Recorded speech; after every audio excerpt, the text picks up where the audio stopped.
Good evening, everybody. Welcome back to 22 Panels. I am Tad. He is Phil. Tyler is Tyler is MIA. he's It he's webbed up to the happens. wall this time. He had a web Eh, malfunction, you something know. like that. Something like that.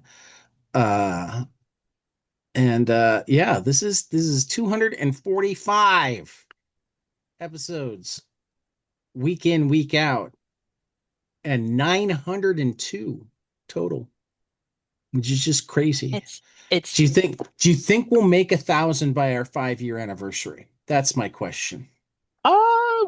wait, the 5 year anniversary. Oh wait, I that's right, because the first recorded episode was that November, like the first time you guys sat down to record, was that in November or February?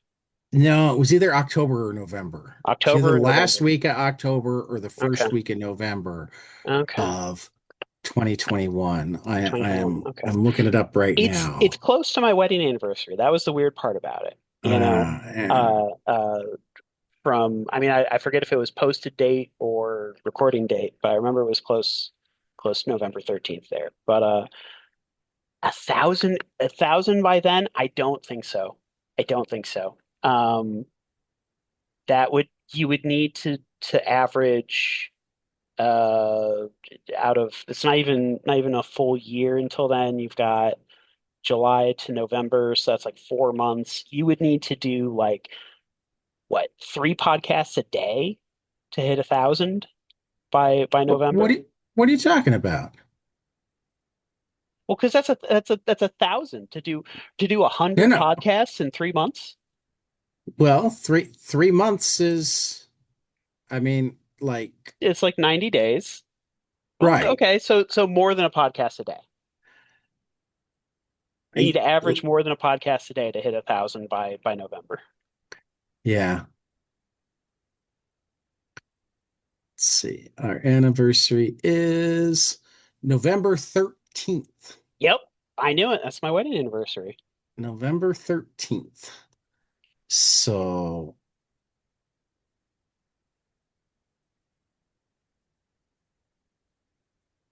let's see. I mean, I'm telling you, I don't. I'm just saying. It's. I don't know. I don't know.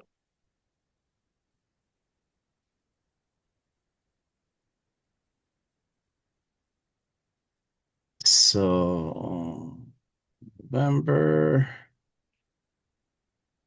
13th, 2026 is 116 days away. Okay, And so we'd need to do 98.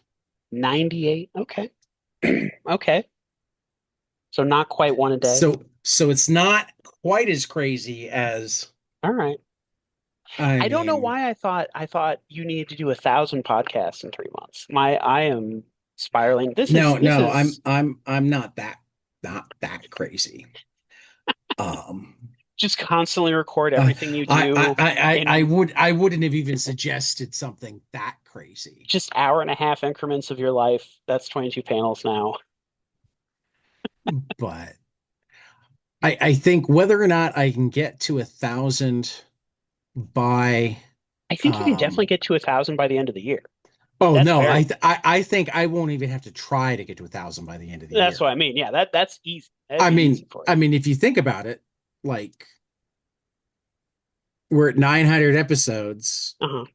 at 4 3/4. I mean, like, we're on pace for Yeah. 1,000 by the end of the year. Yeah. Um, but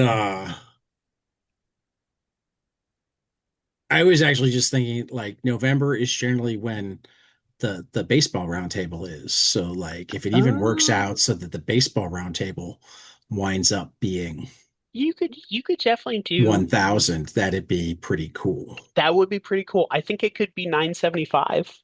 You could do 975 milestone, you I know? mean, we'll find out.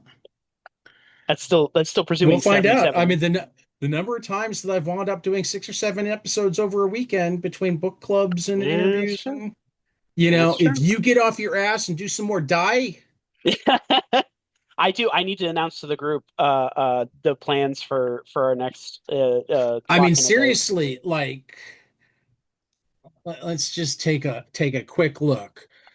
Die is supposed to be It's every 4 weeks I and had know been this. eight I months. know. I So blame so I society. would I would have nine more episodes Okay, if you had been doing your job. if you're nine shy by the baseball roundtable of 1,000, then we'll have to put an asterisk in there, you know, saying that, You know we're what's really, really crazy ironic, Phil? what's up? And I just noticed this. Uh-huh.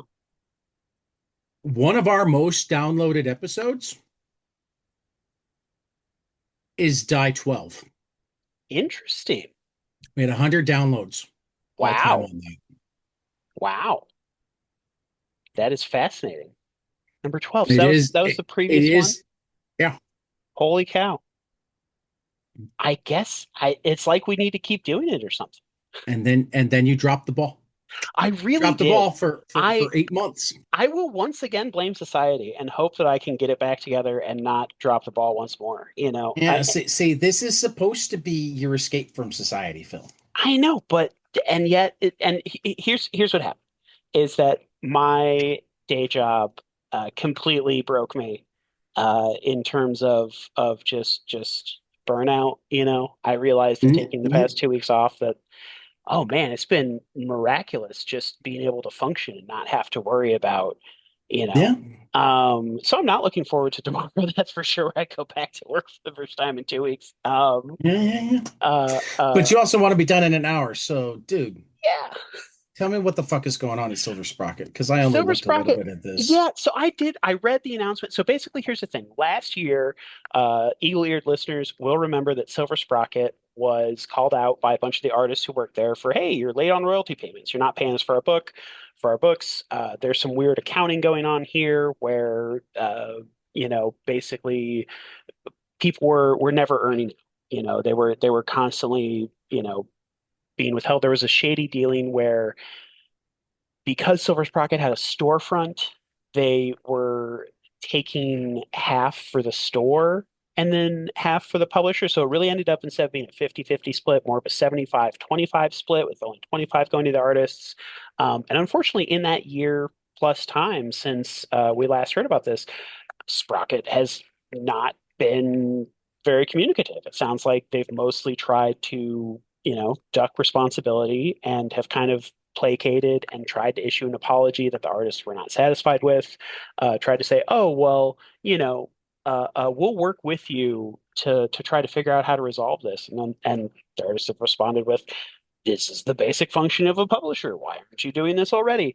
So it's an ongoing saga. Right now, the important thing is they're working with the Cartoonist Co-op, just to try to get the word out there, increase knowledge about the business dealings, and I think just in general, kind of, you know, help people know what's going on. And they admit to themselves that, hey, you know, their careers had all been helped by these opportunities, but it still sucks expecting to get paid at least something for it and not getting paid at all. Righty. Uh, in in other recent news, Marvel has left New York, Dun dun dun. ending the long, long history of New They, York is the epicenter of comics. They yep, followed DC out to Burbank. yep. In doing so, they have also demoted, It seems like shifted, whatever. questionable Uh, lateral move. yeah, yeah, it is kind of weird to have him in charge of the Yep. manga wing. Um, It, yeah. Manga or Asia talent I relations, something I like I that. I I wonder a little bit how that plays with the people that he's got to now work with. Yeah. But anyway, Stephen uh, Wacker Stephen is Wacker is back at ha, Marvel, or at least back at is comics. yeah. Well, no, he's back at Marvel. Not completely back in comics because he'd been doing He was the editor of the Three Worlds, Three Wounds. Oh, that's right. That's right. Okay. Um, I thought he was still doing animated stuff for Marvel. no, no. Since 2022, he's been doing Three Worlds, Three Moons. Okay. Okay. Um, oh, I guess in 22, he was the editor in chief, and then left the following year to co-found the entertainment studio Stonekite. Hmm. Um, so I guess maybe he was doing some of his own um animation, but now is back at Marvel as the editor in chief, the 15th editor in chief. I feel like five of them came in like the 2 years after Stan left. Yeah, Uh, probably. when it felt like a round table of who can we convince to be the editor next? Right. Yeah. One of those, who wants to take the complaints? It kind of flew through a lot of people until until I feel like it was probably I'm just looking at the list here. Maybe Hmm. Tom DeFalco or no, Jim Shooter was probably the next one that actually was willing to take the job for like multiple years. Hmm. Um, as he became the the EIC in I want to say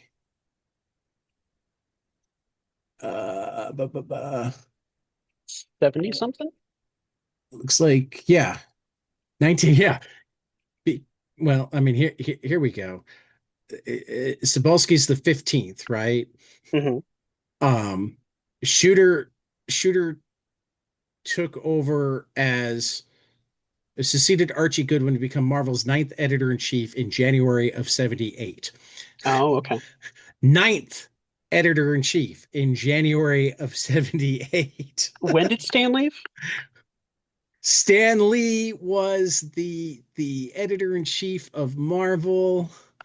Um, let's see.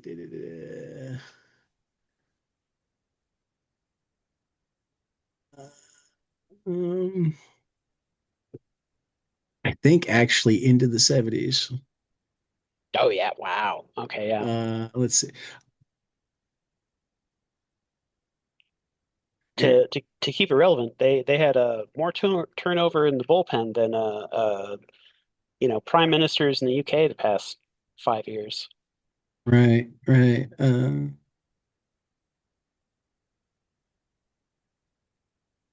Final issue. Well, he stopped writing monthly comics to assume his full-time role of publisher in 72, Hmm. but that's publisher, not editor in chief. Hmm. Uh,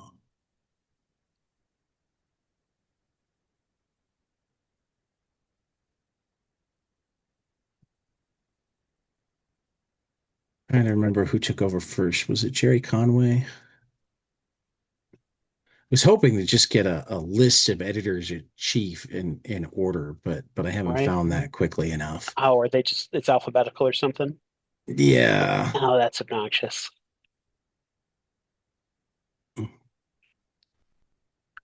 Um,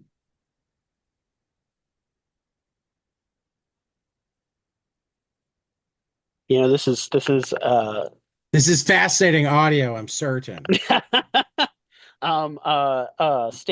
stammering at Jerry Conway was the editor in chief in 76, Len Wein 74 and 75, uh-huh. Marv Wolfman 75 and 76, Roy Thomas 72 to 74, Okay, so in Bob 72. Harris Bob Harris had 94 to 2000, That's a CV difference. Cebulski 2017 to present, so like he had That's still a good like while. 9 years. That Yeah, holy might cow. make him the second longest. Wow. I don't, well, I Yeah, mean, I haven't gotten through the list yet. mhm. Archie Goodwin 76 to 78, Axel Alonso, 11 to 17, so that was only 6 years. Wow. Tom DeFalco, 87 to 94, only 7 years. Shooter, 78 to 87, so he also had 9 years. Ah, Wow. Joe Quesada, 2000 to 2011. There we go. Yeah. And Stan Lee, 1945 to 1972. So Wow. It's a heck of a list. An with interesting, most of it lasting yeah, less than 2 years. yeah. I mean, like I That is said, like between Lee and because none of the guys like in general they didn't leave Marvel when they were done. I mean, sometimes they is go they're right at just DC for a while, but sure, sure. it's not like they left to never do like it was like, can I stop editing now? I like Right. writing. Yeah, the responsibility, something like that. And I'm thinking, how crazy must it be to be able to count, all right, these are the people who have had your job, you know? Like Right. as that is something. I've definitely Right. never been in that position before. So yeah, good luck to Stephen Wacker. Good luck to the next era of Marvel. Hopefully, I know that they're trying to tie it in more with the movie TV side. Hopefully, they're doing that in a wise way, and it's more just like trying to have the right comics available, particularly in graphic novel form, that sort of thing, Yeah. rather than like anything dumb. And I just realized that my baseball even has Uh-huh. Ben Day dots. Oh, nice. Yeah, see Interesting. that I do it's see got that. Ben Day dots. Nice. That's like I do have a friend that I follow online who is worried that a worst case scenario of comics relating to movies, like if it's a shared continuity between the two of them.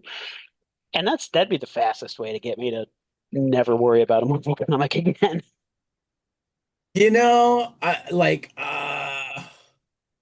I'm fascinated when continuities get shared across mediums. Hmm. So I don't want to say that I'd hate that. Okay. I think it would depend on how it was done. Yeah, I'm worried that if it was done, it would be done with like actors' likenesses being drawn, and that's always a little bit Again, funky to me. I'm not. I can think of a million things that I may or may not like about it, Right. but as a storyteller, Hmm. I'm fascinated by mixing mediums. Yeah, I guess what I worry about is, I already struggle to, if you want to follow this series, read these other series, see what's going No, on, I get it. I to get then it. be like, go watch these Well, movies. but No, thank you. that's part of doing it right. Yeah. Is not forcing like allowing you to be part of it on whatever level you want to be a part of it, Yeah. rather than making you. Oh, but that's the thing is from being in and around superheroes for as long as I have, they're always pushing to get people to read as much of the line as possible. Like, Well, certainly in our lifetimes, yeah. yeah, But yeah, again, like anytime you have a major changeover, like I think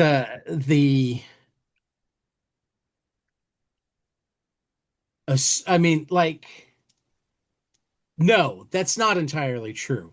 A lot of Joe Quesada's era wasn't uh-huh. like that. Okay, okay, I could see that. I could see that. Admittedly, yeah. I mean, It was one of the ways that he was yeah, different. yeah. Where there were books that were allowed to kind of exist And on their then own. and then Axel was, I think it was Axel that brought in like Civil War. Like I don't know. There I were a think lot of, Civil War was definitely still Casada. was it? Yeah, because that was '06. Well, but what I mean is, I think I want to say that the group editor Mhm. on Civil War, It could have been Alonzo. That's entirely possible. um,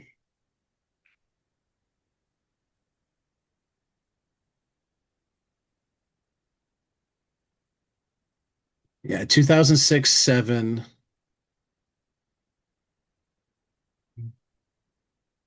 I know Millar and Bendis were. kind of central in terms of the writing side, Hmm. but Because at Bendis was on least, Avengers and Millar was doing the series. right, at least on. I hate it that the stuff that like I care about for this sort of thing is almost never in the week. Oh no, there we go. Oh yeah. Oh, Aubrey Sitterson was one of the editors. What? Yeah, That's oh, was he an and assistant Tom editor? Brevoort probably, Okay, wow. Didn't realize. Did not realize. Holy cow. and Tom Brevoort, who I think has like never Yeah. wanted to be EIC. Yeah, I'm honestly a little surprised he hasn't been. Like I kind of assumed he was at one point, but I don't think he has been. yeah, just a group editor. Interesting. Okay. Right. Yeah. Um, so yeah, I mean, again, like particularly when you're seeing the possibility for big change and like when yes, it's always been like this, but yes, but people have always complained about it too. Hmm. Like we know that in comics, like anytime you change things, people will complain about it. Yeah. Um, but at the same time, anything that people complain about is generally often bringing in new people, and half the people complaining don't stop buying. Yeah. That's for sure.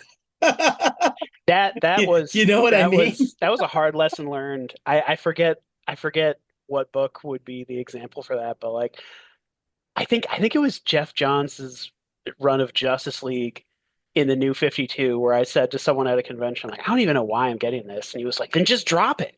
And I was like, holy shit, you can do that? And then I did. Um, it was one of those sorts of things where I was like, I'm not enjoying this. I don't know. Yeah. Oof. Yeah, no, it's not easy to do. I get it. No, no. What kind of week has it been? Uh, Uh-oh. did you follow any of Trump's prime time I, speech? I try not to listen to anything he says because, it's that disturbing I and didn't I full of like I mean shit. it was not on many channels because Right, right. like I did see that um Fox News put out a disclaimer that the president may or oh, may not like, or that they they hadn't put seen out the evidence. lots of disclaim Right. like somebody should make the graphic of like CBS and Fox Hmm. News with the disclaimer chyron and just the which of these networks paid a 900 plus $1 million I don't even know. to This is to it's to bad shit. to whichever voting company voting Right? machine company it Holy was. shit. Right. Yeah. I mean, you could tell it's like, we can't not run Trump, but please don't sue us again. Yeah, right. Holy We're shit. not saying that he's telling the truth. Jeez. Fox News cannot confirm. Right. We're just putting the president on TV and seeing what happens. We are not accepting responsibility for this. Yeah. But here's the thing. I mean, first of all, like when people started like go to whitehouse.gov and I put up all the papers, you'll see that everything that I'm saying is true. People did go to whitehouse.gov to look at the papers and like I don't know who released them or how they vetted what was put up, but really didn't confirm any Chinese election meddling. It did have things that confirmed Russian election meddling. It was Um, confirmed. I mean, I know it had been mentally confirmed for me, and I'd heard about all the no, meddling I, there. I, I mean, documents released at whitehouse.gov in support of this He's speech. self-incriminating? Holy shit. This is wild. He's I mean, he self-incriminating, didn't he didn't say it, sure. but but it But the did. Whitehouse.gov is releasing Russian election tampering evidence, claiming that it's Right. actually Chinese election. Wow. No, no, This no, is no, no, no, not claiming no. that it's Chinese. There's like a breakdown of Uh-huh. there's like a page from one of the reports has like like when you're comparing computer softwares and it's like this one does this and this and this one does this Yep. and this. Yep, yep. It's like it was like Russia, Iran, China. Wow. which ones have our voter rolls, which by the way are public. So Wow. like doesn't They all require hacking to get the voter rolls. uh yeah. That was one of the big things. He was China has our voter rolls. And it's like, dude, they're public. Yeah.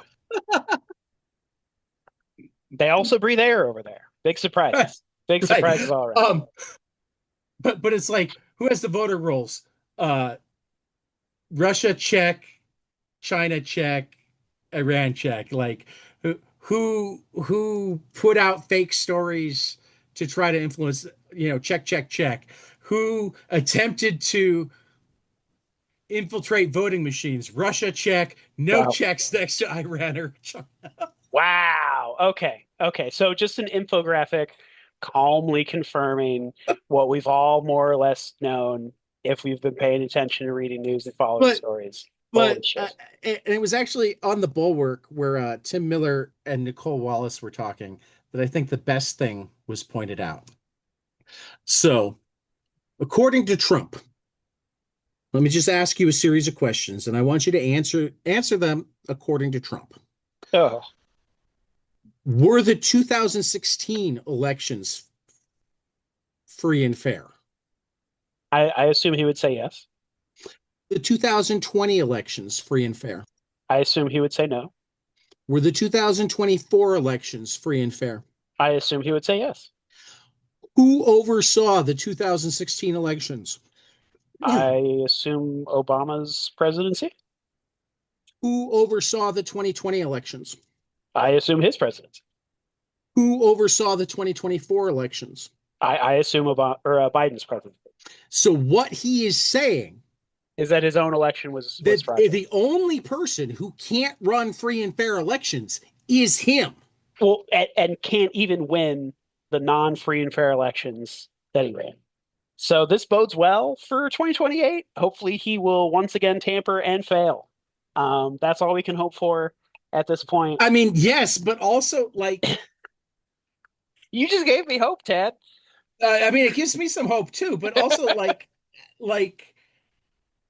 how does he not see that?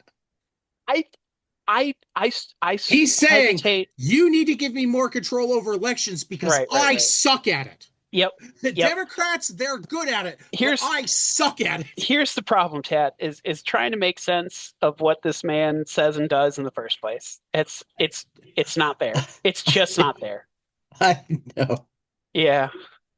Yeah. It's hard to come. He's like the Dr. Hurt of sense. He is the hole in things of sense. Like you just gotta live with it. For fans out there, that's a Batman reference. That's a Grant Morrison Batman reference to boot. But yeah. All Um right. we should talk some comics. Due to order this month, initial orders are due by the end of the week, July 23rd. A right or no, we're not going through the whole list. Tyler highlighted some before he realized he wasn't going to be here. He even Um, put text there, but I took it out because I just took figured that that out. would Right, trouble right. us up. Like, Would it trick me up even more? Though since I will bring up the arrivals number one, Nick Spencer, Mike Huddleston at Dark Horse because it's actually should be Nick Spencer, Jonathan Hickston, oh, is that a because three worlds, three moons? that right. Dark Horse is starting to print. You want to know what's funny? I never paid for that Substack. Well, I I never think I did did for either. a little while. I think I did for a little while, but I never followed it regularly because it was one of those, I'd be more interested in this if I could buy it from a comic store and read it physically. Now that Right. I can, I've moved on with my life completely. I will probably buy collections at some point. Yeah, I will read collections from the And library, or I'll love it if it pops up on Hoopla or something like that. I something can like that. see Yeah, it being something that I want to do a deep dive on, but I think I'll want to do it together rather than in yeah, and that was the issue. Hickman for me generally Uh-huh. works better when I read him in bulk than when I'm reading Yeah, a month to dribble. month, the Right. dribble can be tough. It's yeah. I'm still waiting on more Black Monday murders, that's for sure. Um, but here's another example of things that people thought didn't work anymore coming back and working. DC's Quoth the Raven, whatever. from various artists. We're in a second golden era of anthology comics. Oh yeah. Uh, and here's another one. You ever dance with the devil in the pale moonlight? What about with the daughter of darkness? Written by Teenie Howard, Patrick R. Young, Domo Stanton, Nina Vakuva, Rebecca Mock, and others with art from Isaac Goodhart. Domo Stanton, Nina Vakuva, Rebecca Mock, Francesco Tomaselli, and others. Welcome, foolish immortals, not far from the shores of Gotham City. When the nights grow long, the leaves turn red, and a certain crisp comes into the air on a twilight lit by the full moon. The lives of heroes and anti-heroes, from Raven to Swamp Thing, Constantine, Zatanna, Deadman, and more, turn toward the strange and unusual, the occult and delightful, the odd and the audacious. This is a final order cutoff of August 31st and in stores on September 30th. Next up, there's Drumsticks of Doom Band on the Silver Mountain from John Westhoff, Dan Doherty, and Ryan Vella over at Massive Comics. When Black Sabbath, not the Beatles, became the world's most famous band, the universe was changed, musically and otherwise. Lost arts like alchemy were made common. Schools taught about transfiguration and alternate science. Demons were summoned, and some stuck around. The new three-issue miniseries has Lana and the crew taking the next step in their musical journey as they head to the Silver Mountain to record their first album. Their private recording session isn't so private when characters new and old start trying to get in on the tracks. It's going to have a final order cutoff of August 17th, in stores September 30th. All right, returning. Here's for you, Johnny. Legion of Superheroes #1 from Joshua Williamson and Hayden Sherman at DC Comics. 1,000 years after the last son of Krypton's rocket crashed on the Kent farm comes a new future inspired by the Man of Steel. But this new future is in danger. Superheroes are outlawed. Deadly enforcers known as the Persuaders keep the populace of the United Planets in check. Worlds are at war, and this dark tomorrow's last glimmer of hope, R.J. Brand, has been brutally murdered. Can the mysterious Brainiac 1 of 5 solve Brand's murder? To restore hope to the universe, he must assemble a legion of gifted young rebels from across the cosmos, but they are scattered across the universe. Final order cutoff of August 10th, in stores on September 2nd. Next up, there's Palestine Facsimile Edition #1 from Joe Sacco over at Fantagraphics, where it all began. We are proud to present this facsimile edition of Palestine #1. Originally published in early 1993, the first appearance of Sacco's timeless, award-winning work of comics journalism, based on his own travels in the Middle East. In this first chapter of one of the best-selling and most important graphic novels of all time, Sacco travels to Egypt and Jerusalem, hearing very different opinions of Palestine and Israel from the locals. It's going to have a final order cutoff of August 3rd, in stores September 9th. Star Trek Halloween 2, #1 from Alex Segura and Bailey Rosenlund at IDW. On the eve of a high-stakes diplomatic summit, Deep Space Nine is thrown into chaos by a sudden communications blackout and a string of deeply unsettling incidents. With senior leadership called away, Worf, Dax, Odo, and Bashir must hold their station together as tensions rise among visiting dignitaries. Then a distressed starship arrives with explosive claims, and one member of the DS9 crew stands accused of murder. A suspicion spreads, and paranoia takes hold. A creeping sense of dread settles over the promenade, and somewhere inside the station's holosuites, something has gone terrifyingly wrong. Final order cutoff of August 31st, in stores October 7th. Sunder #1 from Pierre Alexandre Comtois at Mad Cave. This is the story of Zeke, a goat-looking orphan living in a monastery within the far reaches of the galaxy. For reasons he was never told, he is restricted from ever going outside the perimeters of the monastery.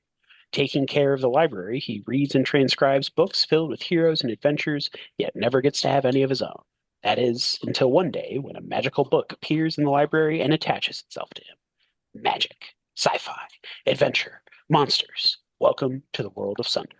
Gonna have a final order cutoff of September 7th, in stores September 30th.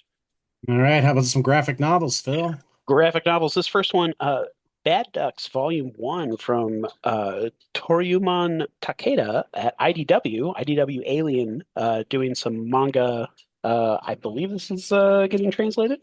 Uh, Two outlaws and a baby search for freedom in this road trip epic that combines sci-fi thrills with endearing family comedy. The two protagonists have neither combat experience nor resources, but their thirst for freedom is unparalleled. An exciting and wholesome story of an unlikely found family. And I do gotta say, the art looks absolutely incredible from the first couple of covers listed there. That's gonna have a final order cutoff of August 17th, in store September 22nd. A Beginner's Guide to Leveling Up from Elizabeth Agiyamang at Penguin. Sixth grade. The game just got real. For Lexi, this year was supposed to be all about joining clubs, claiming the perfect lunch spot, and gaming after school with her best friends. But shifting friendships and the grief of losing her beloved grandfather make middle school feel more like someone switched her life to hard mode. When Lexi discovers a mysterious journal tucked inside her grandfather's things, it's filled with cryptic notes and cheat codes from an unfinished video game he was creating. Warrior's Quest. When Lexi and her older sister Eunice are suddenly transported into the game's pixelated world, the line between reality and fantasy starts to blur. Can Lexi and her sisters level up and face the monsters in the game and in real life, or is it game over for good? Final order cutoff of August 10th, in stores on September 8th. Hassan by Mario B. Long and Kusanagi from Mad Cave Nakayama. He was forgotten for 50 years. Now he's the only one who can save them. When two girls vanish into a deadly mine run by rogue machines, a dying old man awakens Kassan, a lost cybernetic hero with no memory and a human heart buried inside metal. But underground lies more than hostages, a hidden robot refuge, a radical new species, and the truth about Kassan's own creation. Caught between humans, robots, and a new species called Neo-Reuters, Kassan must confront the past he's forgotten before the world destroys itself again. With a final order cutoff of August 24th, in stores September 16th. The Flood That Did Come by Patrick Ray at Avery Hill. In the year 2036, the whole Kingsby County has been flooded after several weeks of torrential rain. Only a few villages have escaped the flood. One of these is the village of Pennyworth. Where Tom and Jenny live. When the inhabitants of nearby Brook Falls arrive and attempt to lay claim to Pennyworth, a struggle ensues that places the residents of each village against each other in a battle of wills that threatens to change all their lives forever. Can Tom, Jenny, and their friends persuade the new arrivals that a conflict can be avoided before all is swept away by the flood that did come? Final order cutoff of August 3rd, in stores on September 2nd. The Hard Switch by Owen Pomeroy at Avery Hill. Ada, Heike, and Malik are on a mission. One last mission before everything everywhere shuts down. They're raiding old abandoned spaceships and wrecks for the sometimes expensive parts, and they make just enough money to get by. But living their nomadic, exploring life isn't sustainable when they can't afford fuel anymore. The time is coming when the mineral that makes interstellar system jumps possible runs out. When it does, the scattered inhabitants of the vast galaxy will be stuck where they are. Everything will be different. Unless the discovery in the latest wreck Ada, Heike, and Malik are scavenging can unlock a whole new kind of interstellar transit. It's going to have a final order cutoff of August 3rd, in stores September 2nd. Sliced by Rafael Scavone and Guillermo Grandizoli from Ablaze, powered by passion for the craft and familial obligation, respectively. Silvio Zampini and Pietro Pozzuti are two Piazziolas who've shared an animosity since childhood, fueled by the long ago desolation of their family's friendship. They both have their struggles, however, and these are only magnified when a new pizza joint opens right across the street, glitzy, high tech, and backed by some serious cash. Forced to work together to oust this new competitor, they'll uncover both the underbelly of the corporation in question and the truth of their own paths. Final order cutoff of July 27th in stores on September 2nd. All right, next up, some collections. Collections. Yeah. The Curse of Shirley Johnson from Daniel Henriquez and Jonathan Glapian and Fico Placencia at Image. Shirley Johnson was 7 years old when she was brutally murdered by the infamous serial killer Billy Kincaid in Spawn number 5, setting off a chain of events no one could have foreseen. Spawn got his revenge, but Shirley was left behind. Now she's back, reborn in hell. Shirley has spent decades trapped, reliving her own death, transformed by suffering she's never deserved, and marked by power that once belonged to Spawn. Shirley is thrown into a brutal journey through hell's deepest territories where she meets the Stranger, a man out of time who is haunted by his own loss.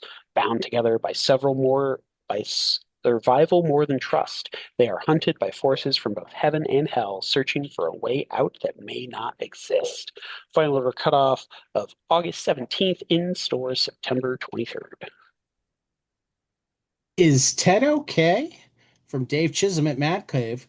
This is a story about Ted and Sarah. Ted, isolated and paranoid, works for a mega corporation owned by the world's only trillionaire. He suffers from night terrors, obsessively draws the same mysterious figures again and again, all while listening to one track of music on repeat. Oh, and the only person he ever talks to is a stray cat. His humanity is hanging by a thread. Sarah is a new arrival to the city, fighting her own demons, and her job is to remotely spy on Ted to ensure he doesn't hurt anyone or himself. When Ted's mental state begins to crack, Sarah compassionately intervenes to help, and things go catastrophically wrong. Final order cutoff is September 7th, in stores on September 30th. All right, Red Roots from Lorenzo De Felici at Image Comics. Red Roots will grab you by the ankles and drag you down below to some obscure and unexpected places. You will be following a professional killer and a teacher trying to shed some light on a mystery, while getting more and more lost in it with every step. It's going to have a final order cutoff of August 24th, in stores September 30th. Uncanny Valley, the complete collection. From Tony Fleeks and Dave Wachter at Boom. His mother's mysterious past isn't the only thing that sets him up apart from other 12-year-olds. He has unexplainable, campy powers that more often than not land him in trouble. But the most outlandish and astonishing is yet to come, as a dark presence pursues Oliver from the most whimsical recesses of the unknown, and the strange and mysterious past of his family will be more than he ever could have imagined. Final order cutoff of August 10th, in stores on November 10th.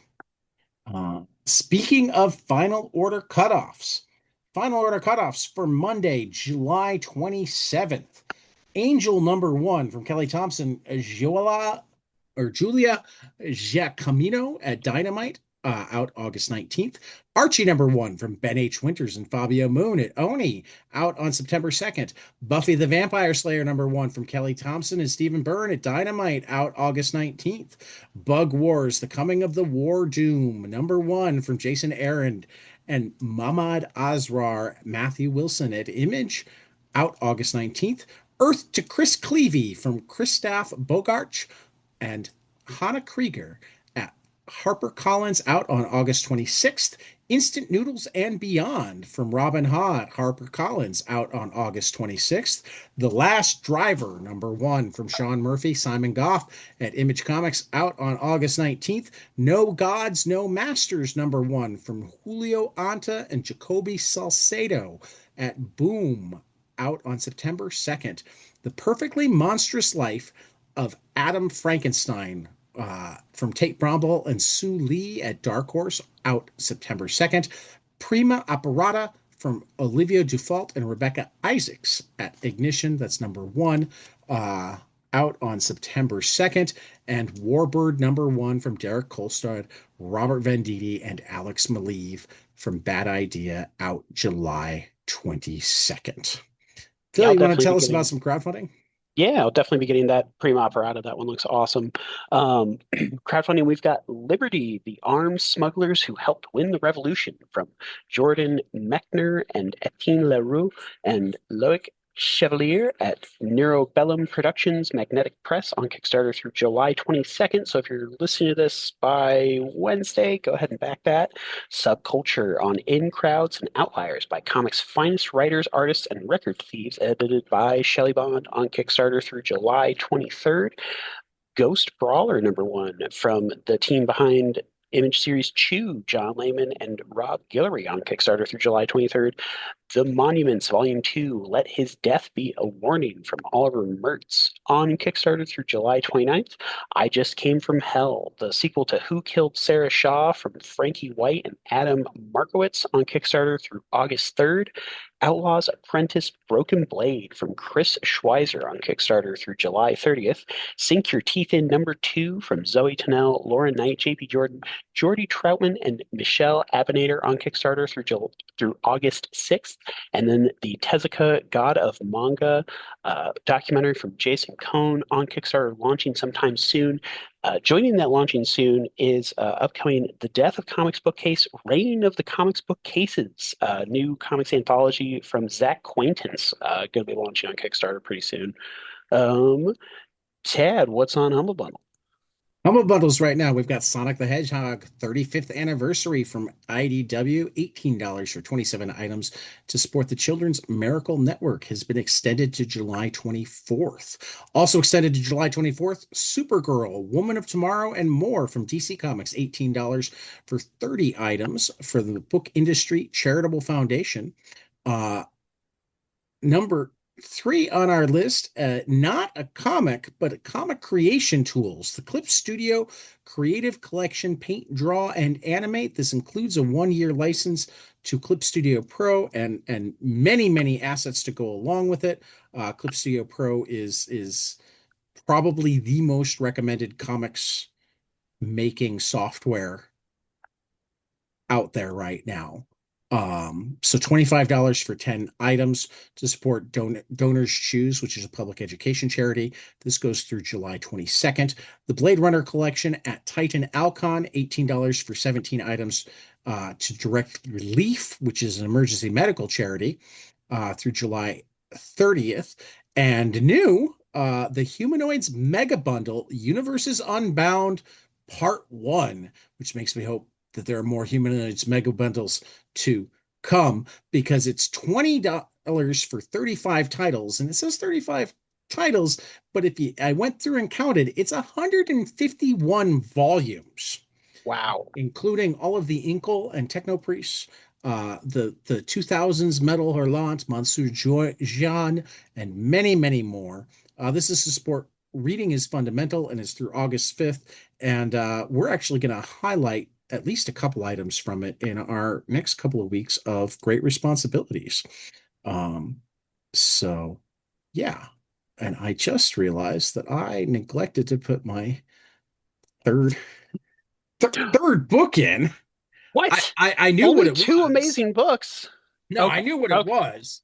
Though if you can look up the writer really quick while I am that would be great. Look up the writer, Or not the writer, the the artist. artist. Oh, yeah. I can Yeah, get on that. fill in the artist for me. Yeah. Uh three amazing books for this week. Uh I loved the rap of Jean Le Carre's The Circus Losing Control, issue number 3. David Lapham stepped in for Matt or for Ibrahim Mustafa with Matt Kint writing. First time ever that I bought a page from a comic before I read the comic. Um, Pretty impressive. because Lapham had a crazy sale going and it included pages from this book. So I recently bought 3 pages of David Lapham art, and one of them was from this book, even though it hasn't come out yet.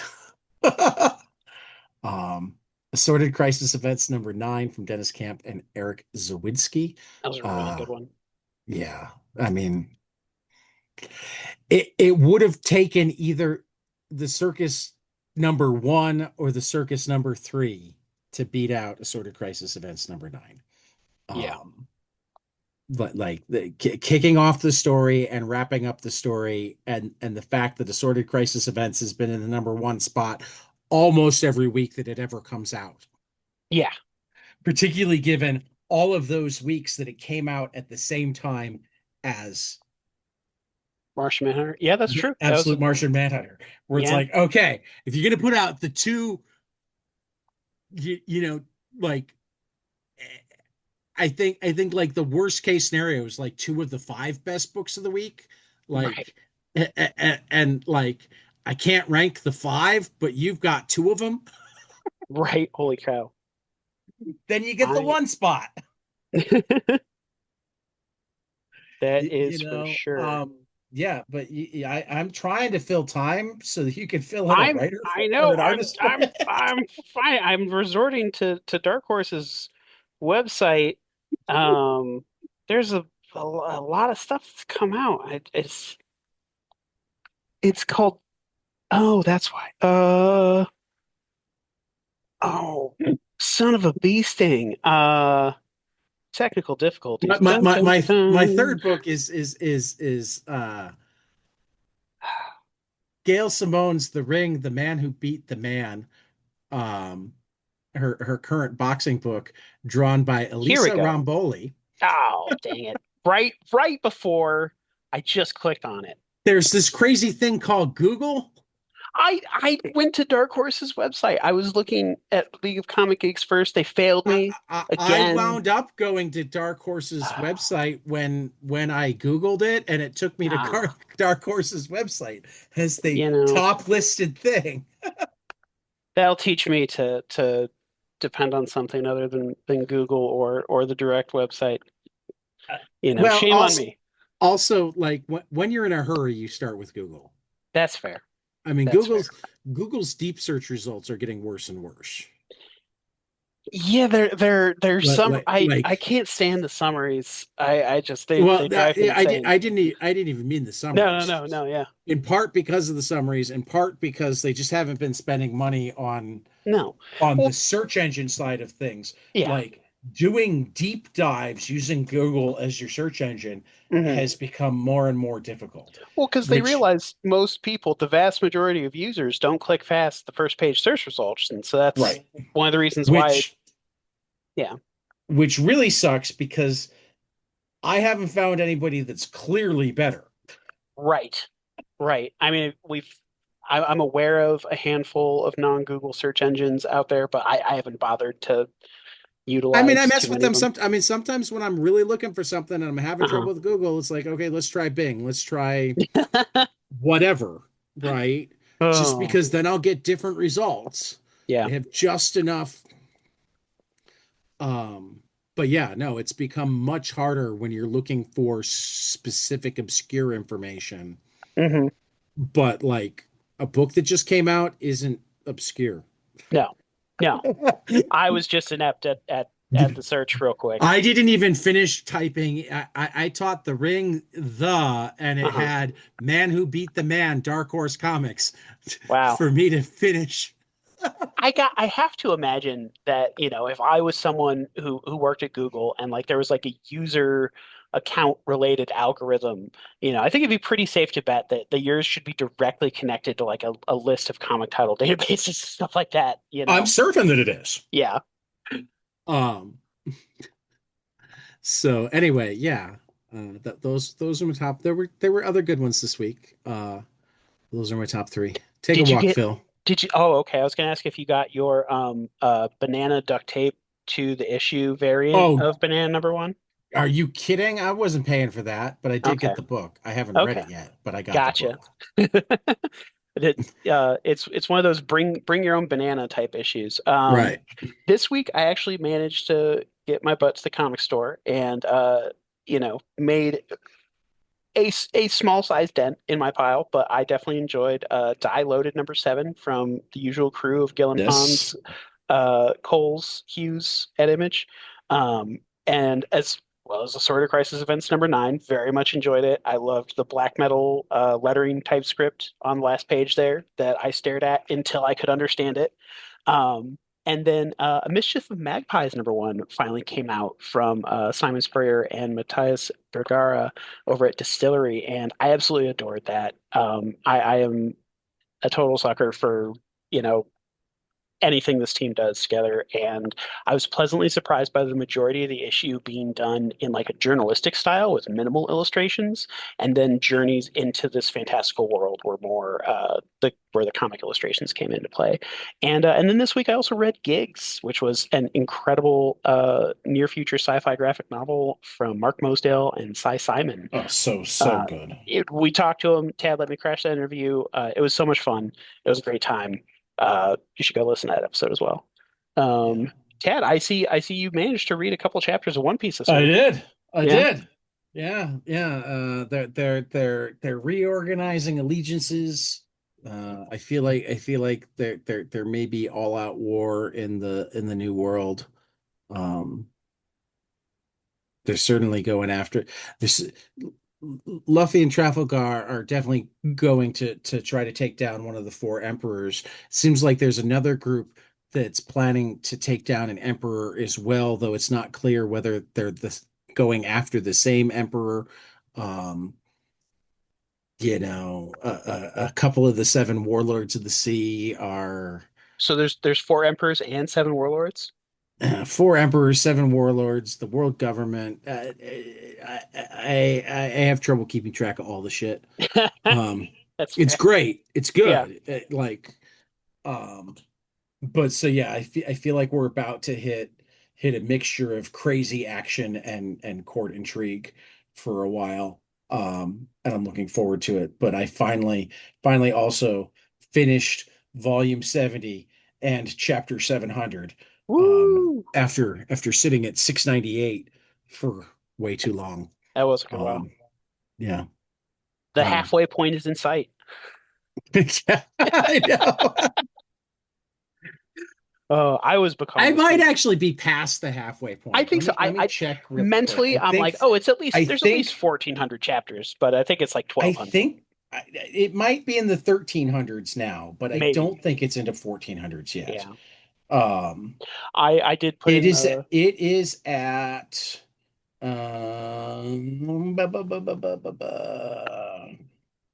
oh no, it just stopped scrolling.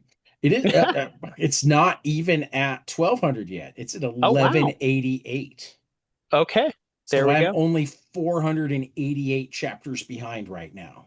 That is you could read that in a week if you really wanted to. If you did nothing That else. that If you did nothing else, you could read that in a week. I think that I have cleared more than 100 chapters in a week a couple of times Hmm. during this run. So like if I wanted to set the goal of being caught up by the beginning of the school year, I might be able to pull it off. I don't know if I could do that and get to episode 1000 I was just by our saying, fifth anniversary. right? Unless I decided to just read One Piece on the air. That's what I was gonna say. You could, it's just a day in the life at that point, you know? I haven't Goodness. done a solo episode yet. Yeah, that's probably for the best. That's okay. I would want a list of how many solo podcasts are out there. Like how many truly like when does that just become like performance art? When is that just stand-up comedy I mean, without an there, audience? particularly in comics, there are a decent number, particularly among the like preview type. Read. These are the books that I'm interested in this week Hmm. types. So it's not impossible. Okay. Okay. I mean, talk radio is often solo. Yeah. You mean like AM radio? Yeah, That's like all the truckers and fundamentalists on the AM radio, isn't it? that's right. You didn't spend enough time in Chicagoland, where I WGN is actually a good AM radio station. Yeah, I never found it. I was always on FM. I listened to a Right, 94.7 The Zone and right. Q101 back when that Right. was No, no. before And iTunes don't took get me over. wrong. I mean, they have callers and they have segments where they do interviews and whatnot, but there are Mhm. also often like chunks where people just talk about things. Um, I Just guess one it's not person, I guess it's not often just one person, but like Rush Limbaugh and Alex Jones style. like again, kind of like we were talking about baseball Yeah. broadcasting off air, like sometimes things go wrong and you got to fill the space, Yeah, that's you true. know. It You have happens. a guest not show up, or I That mean, okay. Yeah. and a lot of time there would be banter with like the traffic or weather people, the Hmm. news guy that, but like sometimes they're doing stuff, I You mean, just put on a record, at that point. sometimes Yeah. even on AM. Yeah. Um, but I mean, think about it with DJs. DJs often don't Okay. talk to anybody. They just play Okay. stuff. So I'm thinking of I on NPR I would listen to the Moth Storytelling Hour, and those would be Right, people. They'd be telling stories to right, audiences. I think occasionally they would be, but there'd usually be a variety. So okay, all right, it's like right. a So variety so of what one I'm person saying is story shows. there are Okay, ways to do it. you got me. You got me there.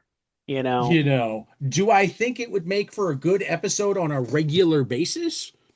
No, particularly not as an audio only comics podcast. yeah, Like if I was doing video with it, that'd change things. that's fair. That's true. Yeah, solo videography, and that's been going on for a good while now. I mean, Well Elsa trod territory. Chartier, Hassan Otsman Al How both Uh-huh. had fantastic like comics breakdown video. Nice. I mean, they're still all up on YouTube. Elsa Chartier, uh, Hassan's at Panel X Panel, I think.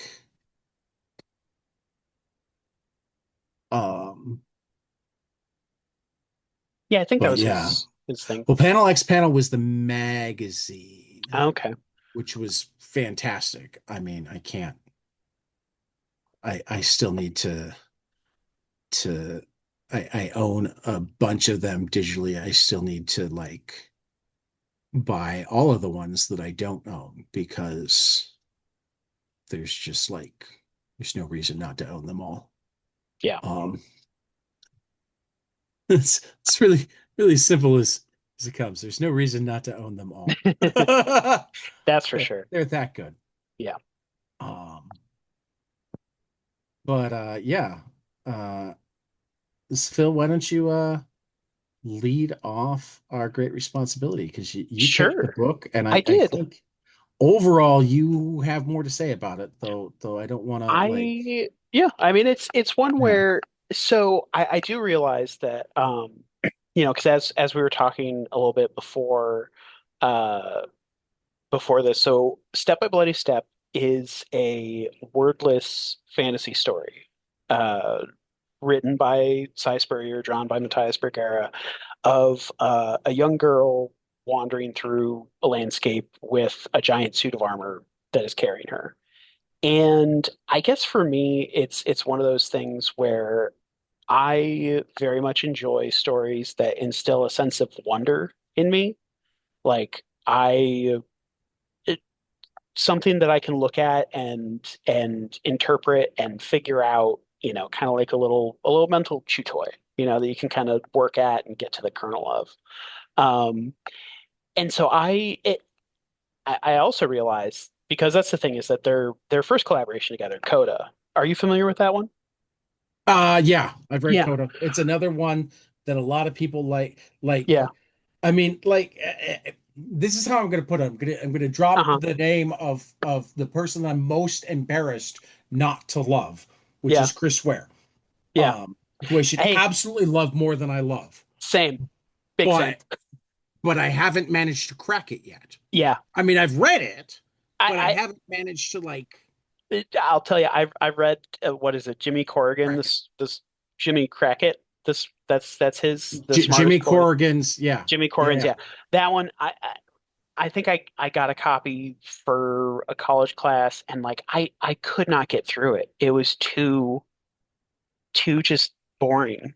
And yeah, I'm with you there where I'm like, people love Chris Ware. I am not one of those people. No, like I can see that I probably actually do love Chris Ware Uh-huh. or will love Chris Ware Right. someday. Yeah. It's just Um, putting in the time to get through it all. right. And like, and so here's the thing. So Coda was a book that I gave to my Uncle Jim, who has a master's in library sciences. And over the past not quite 10 years, whenever he visits our family for Thanksgiving, I terrorize him with comics to read. And he gives me various opinions of them. And it's usually quite humorous. I remember after I gave him Watchmen to read and he finished, he was like, it's just so bleak. And I was like, what? I'm like, is that it? That's all you got? Just dark and bleak? Okay. But Coda was one that he said that he always felt like something was missing. And I guess for me, part of it is that, okay, well, Spurrier is a writer who I've been following his work since like 2012 or 13, I want to say. So it's over a decade now. And like I've taken to note like some of the similarities in various of his stories and like kind of how they he hasn't had too many like long runs as a writer. Like he did a long run of X-Men Legacy that starred Legion. That was how I found out about him, and then from reading that and enjoying it, picked up his indie work. Um, but then other than that, I think the longest series he's written has been like 12 issues, you know, so it's like one Right. or two volume stuff. Right. And so his career has kind of turned into like while not one complete long running series, because not everything he does is interconnected, there's at least through tissue that like before Coda, he did a book called The Spire that was also a fantasy world with a similar color palette. And it like they feel like they could be in the same fantasy world. If he really wanted to push it, he could probably, you know, say, oh, they're just far apart from each other or something, or before or after another. But like that similarity of themes, it allows me to like pick up from somewhere. And so I guess, and even in this Step by Bloody Step, I it's hard not to see this book as like another side to side Spurrier's weird fantasy world, you know? And that's what I Right. come back for. And I absolutely love and adore. And the it, this is another one that I currently lent my issues to my sister-in-law because she saw them and was very intrigued. Uh, but like I would definitely buy this again, as I'm pretty sure the hardcover is like oversized because this art is absolutely gorgeous. It just completely blows me away, you know.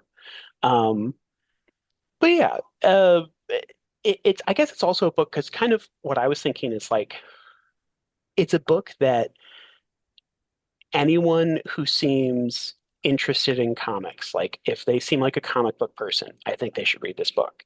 You know, it's Right. it's one of those that like I don't use this term often, but in terms of like establishing a canon, like just a wide swath of, hey, here's some of the best books of all time that anyone should give a shot. You'll be able to get something out of it, even if it's not exactly your cup of tea. And this is one that I'd throw in that pile. And that was kind of, that was between that and like the same team having a book just come out. That was kind of my thoughts between it being a great responsibility. But yeah, Yeah. I mean, I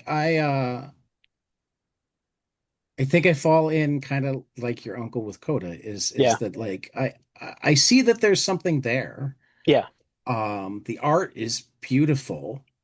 Um, I feel like I'm missing too many pieces of the story to Hmm. like, and one of the things I said off air is it's part of it is that I'm a word guy. Yeah. So there's only so far I can manage to piece together things without words. I'm not as good visually. Hmm. But the other part is that because it's in this fantasy sci-fi world, Hmm. there's so much more that I need to put together, if that makes sense. I think so. Um, because like I don't just know the rules of the world. I gotcha. Yeah. Where I can look I at a guy and don't be like, oh, he's an evil emperor type guy, you know? I mean I can look at it and I can guess that, but like Hmm. I mean just to use an example from this book, like Uh-huh. the the big robot type thing that has her sister and or mother in it, that sort of Hmm. thing. Like I go back and forth between and it's one of the reasons that I like, aside from the face itself, that you have to start thinking of it as sister and the mother. It's like Hmm. one moment it seems to be protecting her, and one moment it seems to be actively preventing her from just enjoying her life. Right. You Like know, keeping her from getting too connected and too invested. keeping her from playing. Yeah. No, you're not allowed to play. Right. And so here's one of those things that like so with this book I interpret it as it's a metaphor for parenthood, you know. Probably, and Well, that makes it make more sense to me. mhm. Um, But it's I also guess I want my comics to be um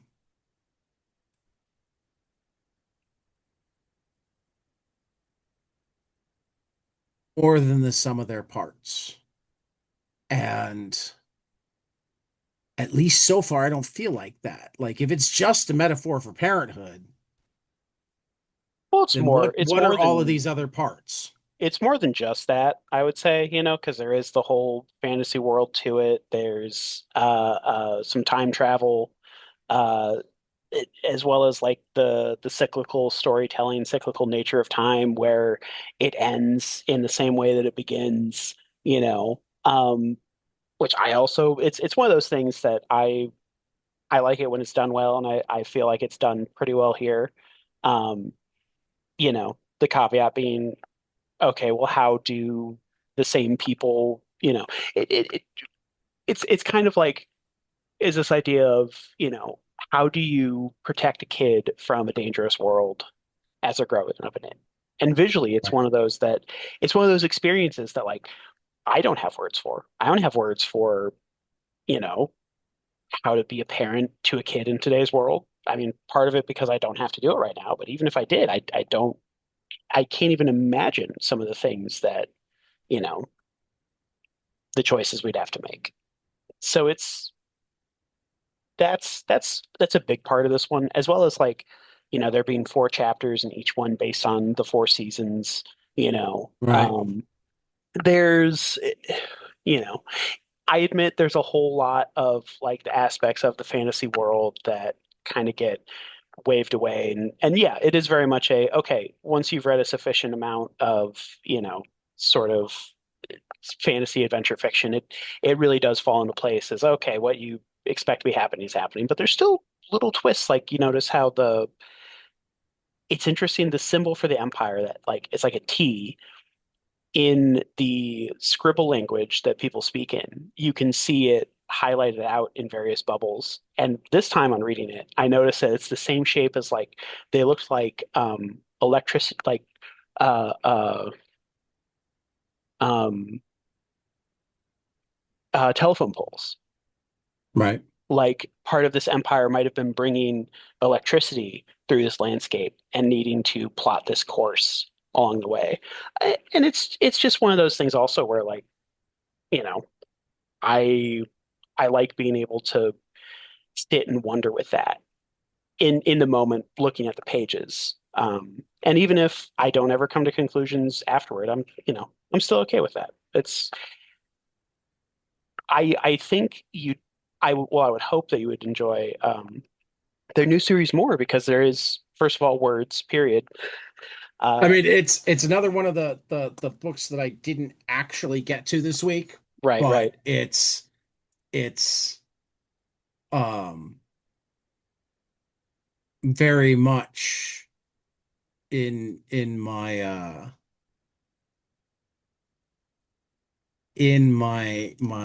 my list of things to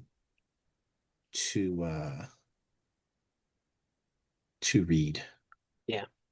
You know, I have it multiple times over. Um, I Oh, have it right. digitally. Digitally and physically. There you Right, go. Right. For right, the distillery stuff, you usually do that. right, right. So, uh, and for that matter, I loved the ash can. Like I've Oh, been yeah. waiting on this season or this for a while just because of Yeah. how much I love the ash can. Oh, nice. Okay. I didn't realize you'd read Um, an ash can of it. Well, there was a digital ash can. Mm, There's all okay. Distillery always has digital ash cans. Okay. Um, so I've had digital ash can for forever. Hmm. Um, so like very happy that it's finally coming out. Just didn't quite get to it this week because Oh I yeah. had a It's a lot of big other stuff week. to read this week, And Cubs and a games to lot of go to. other stuff to go. Yeah, a lot of other stuff to do, and then a Cubs game today. Hmm. Um, And a Cubs game yesterday. no, I didn't have a Cubs game yesterday. Oh, okay. I thought you said you had No, one yesterday too. no. There was stuff that happened yesterday that I Okay. brought up in terms of Gotcha. Happened that during the that that game. that But one that right, one right. play Okay. was from yesterday, not today. Gotcha. I could have come up with plays from today that were somewhat unique, but it would have been even harder to explain why they were unique That's okay. That's okay. I missed I to somebody who wasn't a baseball well geek. no that it was one of those I was at the point where you mentioned seeing a game yesterday and I just made the assumption, oh, Yeah, I didn't actually you even were at the field yesterday too. yeah, I didn't actually see all of that game even. I follow highlights. Okay. Um, I mean, really, with baseball, as much as I love it, I do more reading about it than anything. Hmm. Um, Followed by going to things, followed by listening on the radio, followed by watching on TV. Yeah. So, like, I mean, there's a lot of people that are like, you're such a big baseball fan. How come you didn't watch the game? I'm like, because it's like part of it is Nostalgia. part of it is I was spoiled. Yeah. Like the best TV crew ever, not just in terms of announcing, but in terms of production crew, Uh-huh. was like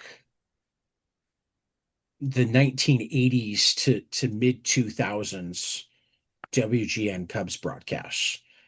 Okay. Because Arnie Harris and Joe Carneo had been producing and directing Cubs games since they went on the air in the 50s, Wow. right? So by the time technology caught up, Hmm. and therefore like they could do all the things that they wanted, and they only to my like knowledge, I mean, they probably did some other stuff during the off season, but like their primary job was producing. And I mean, the Cubs were one of the first teams to to televise all of their games. Like, Hmm. so their primary job for 50 plus years was producing and directing Cubs games. Um, so they had it down. And they didn't come at it from a different sport perspective. They didn't come at it with network people saying you got to make it more interesting because like WGN was one of the first over air superstations. So Hmm. really you just had to make it a baseball game because there were going to be thousands of people in the country where that was the only baseball they could watch. Um, so you wanted it to be a baseball game. You didn't Okay. want it to be a spectacle event to compete with non-baseball programming. You wanted to get to the people who wouldn't be watching TV at all at this time, but loved baseball, but lived somewhere where there was no baseball on TV because you're not old Interesting. enough to really remember over the air Yeah. broadcasting, but No. and you grew Well, up in metro areas. Like yeah. when I was a kid, you could get like if you didn't have cable, and like Uh-huh. the first time we had cable in my household, I think I was 14 or 15. Oh, okay. Wow.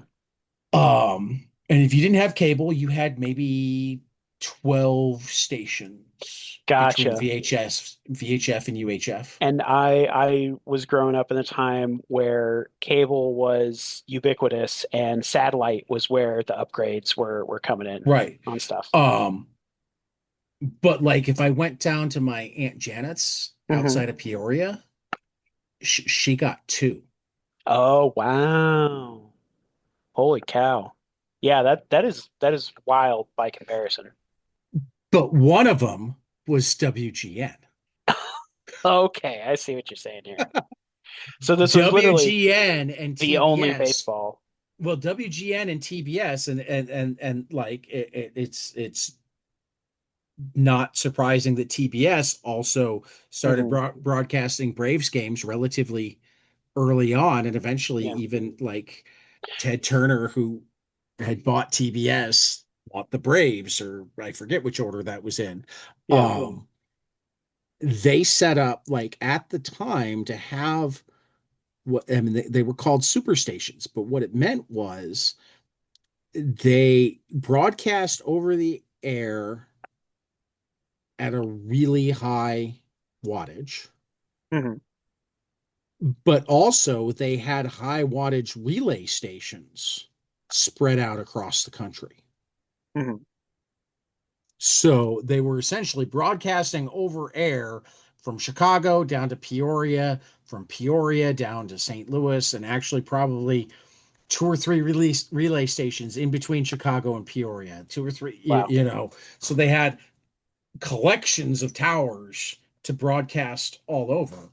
Um, and the Cubs, this was part of their brand because the Cubs were one of the first teams on the radio as well. And Okay. WGN is a 50,000 watt station, which is like the most powerful AM you're allowed to broadcast. I think there are only two other ones in the country. There's one in Cincinnati and I think one out west. Um, so like you on a clear night, you could get WGN from the Rockies to the Appalachians, That is impressive. you know, You, and way have up into you Canada, all the way down to the Gulf of Mexico. have you ever read Satellite Sam, Yeah. Howard Chaykin? Yeah, okay. Mhm. Oh yeah. I This is making me want to do that as a great responsibility because of it being about TV. But of course, we got I mean, that's definitely something that we could look at. yeah, I mean, it might be worth actually here's an idea yeah. for a future great responsibility Hmm. is looking at other mediums through comics. I like the sound of that.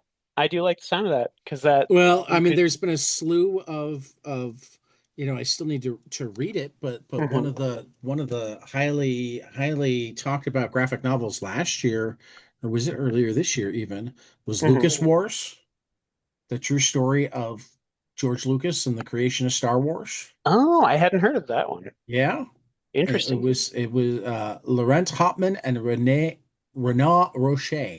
Okay. Came out September 16th, 2025. Um, But yeah, no, actually, particularly among Band-Aid Disney stuff, there's been a lot of nonfiction comics dealing. I mean, even among the Humble Bundle that I told you to look at, there's actually one of the titles is um for the Humanoids Humble Bundle, one of the titles is All of Tomorrow's Parties, which Okay. is um of course, I clicked on it and it didn't actually take me where I wanted to go. Um, so we'll look at it's I want to say graphic novel about the Velvet Underground. Oh, okay. That sounds interesting. You know. Velvet Underground is Um, one of those bands that I know it's kind of like my Chris Ware of music in that I haven't gotten into it yet, but I'm sure I will at some point. yeah, All Tomorrow's Parties, the Velvet Underground story. Hmm. Um, I remember hearing about when that was getting kickstarted, so yeah. yeah. So yeah, I mean for that matter, also put out previously um by it's even the same guy. Hmm. Uh, the the the the Velvet Underground is done by Corin Shadmi, who previously has done Twilight Man, which was about um why can't I remember the guy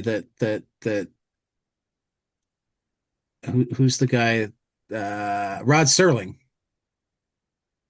uh and he did a book called Lugosi about Bela Lugosi. Oh, okay. Corin Shadmi has done Twilight Man is one of three you know looking at major figures in other mediums and therefore also in part looking at the mediums. Yeah. Um, so yeah. But anyway, we should wrap up. I Yeah. we were on pace for nine for a few minutes there, and then we That's just kind okay. of fell off again. You know, So we're right in the 22 panels pocket of hour and a half, you know. right. So three books I hope will be spectacular. First, I got to say I know that American Nature Prevents number 4 is spectacular. Whoop, whoop. And Narco number 5 is spectacular. Um, I highly suspect that all of these next three will be spectacular, but I haven't actually read them yet. Peril of the Brutal Dark, and Ezra Kane mystery number 6. Chris Condon and Jacob Phillips wrap up their noir. Godzilla versus America, San Diego, My just in time for birthplace. Comic Con. Just in time for Comic Con, Godzilla is showing up in San Diego. This also includes story from Greg and Fake of the Santos sisters. Cannot wait. So if Um, Godzilla steps on a Lego exhibit, does that hurt like 10,000 times more than oh you my stepping on God. one Lego? You know? I would imagine. Yeah, Godzilla I would prevention imagine. tactics right there. Yep, yep, yep. And Dog Tag number 3 from Mark Russell and PJ Holden at Mad Cave, his World War II story. Um, That looks good too. the first 2 issues have been outstanding, so I have high hopes it will continue to be so. Yeah. So Phil, what is your My giant-sized trade waiter graphic novel pick is Our Soot-Stained Heart from Joni Haig, Stephen Morian, Ropeman, and Hassan Otsmain El How over at Mad Cave. I need to read this one because Stephen Morian is an incredible artist who, you know, has done magnificent work with Dennis Camp. So he's the kind of guy that I definitely want to see whatever he draws. all right? I just thought this was out already. Me too, which I was a little surprised that it popped up. But I guess it got pushed back. Yeah. Stuff is that's happening like sporadically. Well, Publishing there's is definitely been yeah. some supply Hmm. channel stuff. I Yeah. want to say that PRH even put something out recently about there being Between all the printing that happens in Canada and China, yeah. Yeah. um, It's getting even more difficult than it already has been. right, Yeah. right. Oh, and I want to say there was something from Fantagraphics talking about how they've also got stuff stuck at customs. Jeez, that sucks. Because go figure, Yeah. when you cut the budget for what government does, Uh you not only cut your vital explosive diarrhea detection services, but you also cut things like slow customs down things coming into the country. that rich people don't fucking have to deal with. So yeah, So yeah, gotta look anyway, into some comic book smuggling tactics down something the like road. that. Yeah.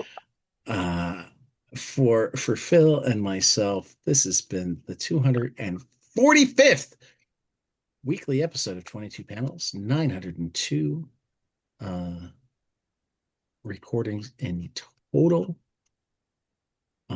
And we will see you after the next page.